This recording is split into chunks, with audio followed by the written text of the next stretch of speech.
Okay, so tonight I'm going to go in a little different direction. Most of what I've filmed has been mostly bourbon, a few ryes, maybe even some single malts in there. But when I first started on this journey, getting back into whiskey, because I didn't hardly drink for several years, just the occasional drink here and there. Back in my younger days, it was strictly Jack Daniel's Old Number 7. Didn't really venture far out from that. But getting back into it, I started getting into bourbon and expanding my horizons. And a good friend of mine is a huge whiskey nerd, and he focuses mainly on Scotch. And my only experience with Scotch up to that point was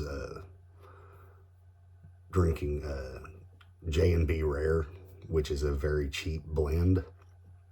And to me, it tasted like Easter egg dye. And so I was pretty convinced that that's what all Scotch tastes like. But thanks to him, I broadened my horizons even more. And that really got me going on my whiskey journey. So I want to talk a little bit about Scotch tonight. So in my glass tonight is the last pour out of this bottle of Lagavulin 16. And I find Scotch very interesting because there's a lot of history there. Like if it wasn't for Scotch, we would not have bourbon. That's just a fact. Or, well, maybe not a fact, but it's just something you have to figure in. Maybe we would have got to bourbon, but it would have been further down the line. It's just that's where everything came from, as far as a lot of grain distillation. It started, I don't remember the year, hundreds of years ago. Monks distilling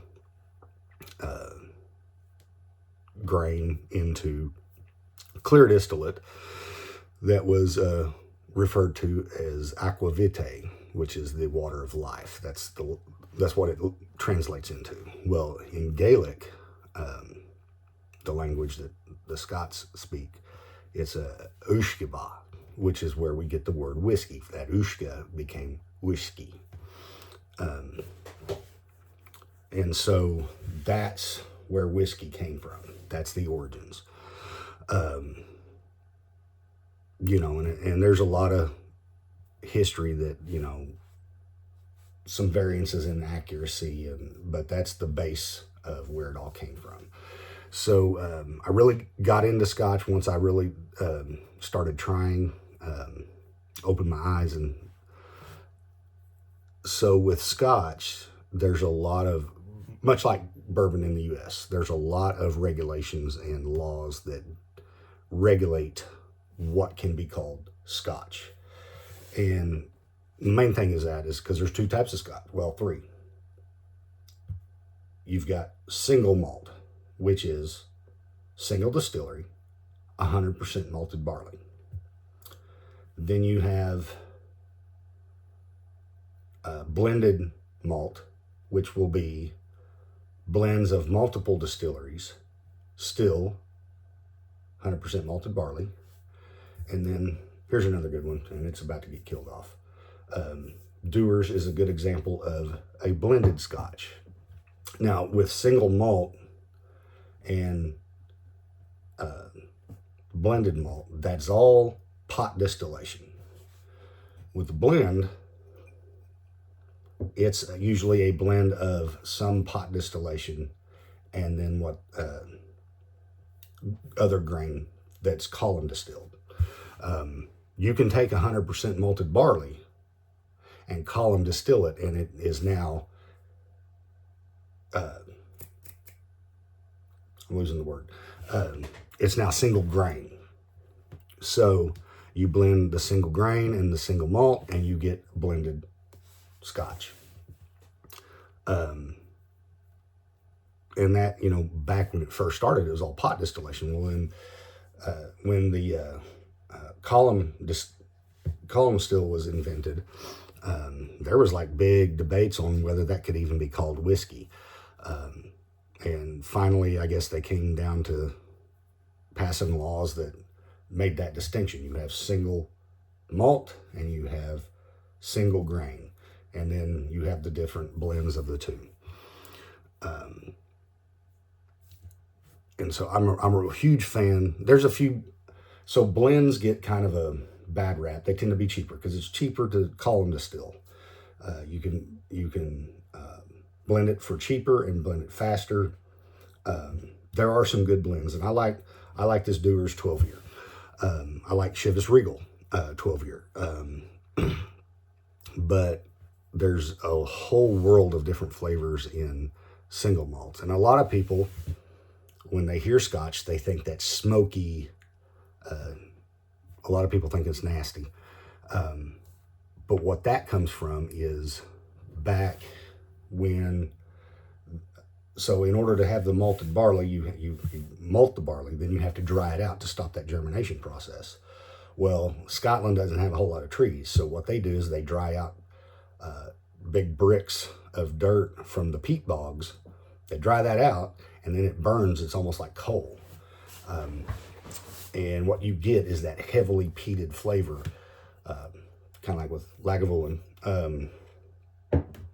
You see a lot of that. Most of the, and Scotland has different regions. They've got 5 distinct different regions. You have Islay, you have Campbelltown, Lowland, Highland, and Speyside. Speyside is a subset of the Highlands, but the Highlands is the largest region. But most of the Islay Scotch is peated. There are a couple of distillers that do a non-peated version. And some of the Highlands get into peated. There's a Highland Park, which comes from Orkney Island, which is considered part of the Highlands. They have, theirs is slightly peated. And then I think Belvini, which is a Speyside, if I remember right, they do, like at a certain time of year, they'll do a peated Scotch. So it's not exclusive to Islay, but that's really where a lot of that comes from. Excuse me. I personally like that, and that's what I've got in the glass here. And so to me, and it depends on the distillery. This being 16 years old, that peaty punch has been mellowed out a little bit. It's not near as strong. You get a slight medicinal, but it's smoky. It's definitely smoky. So for me, this one is like, if you were sitting in a leather chair by a fire in a cabin by the ocean, you get that salty sea spray, that damp, smoky fire, and just that leather chair. And it's just, to me, it's just really good.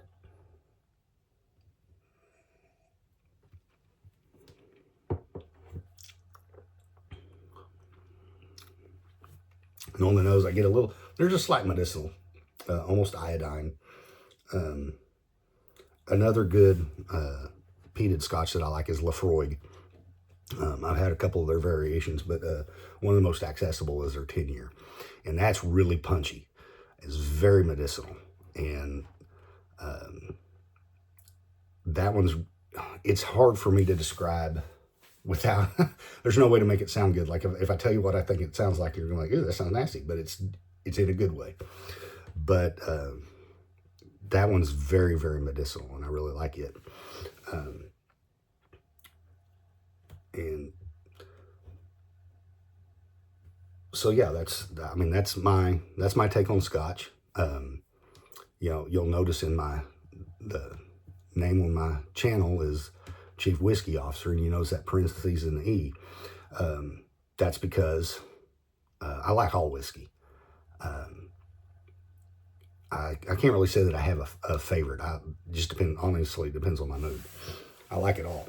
But typically, Scotch and Canadian whiskey, and a lot of the world whiskeys, like India's getting big into single malt whiskeys, Japan, they all spell it without the E. Bourbon, Irish, they spell it with the E. So, man, this is so good. And I'm starting to, this one's been sitting opening up, which this is literally one of the oldest bottles I have. I bought this for my birthday last year, so it was February of 25, and I'm just now getting down to it. It's up until I bought that bottle of Blanton's, that was the most expensive whiskey I've had, that I've bought. And I was kind of happy the other day. I saw the PX had it marked down quite a bit, so I may have to grab another bottle. But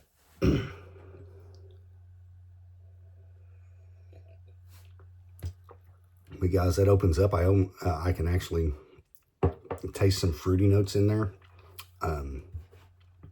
It's, the peat really blends well with it. So it's almost like a smoky blend of peaches and pears with a hint of iodine. I mean, that's not going away. You're always going to have that. But yeah, so if you're curious, give Scotch a try. I would highly recommend, if you're new to it, stick with single malts. You can find some good, fairly economical single malt scotches. Try them from different regions. Find Speyside, find Highland. Lowlands tend to be known more for their single grain, but they do have single malts. But every region has its own fairly distinct flavor. And then try some blends.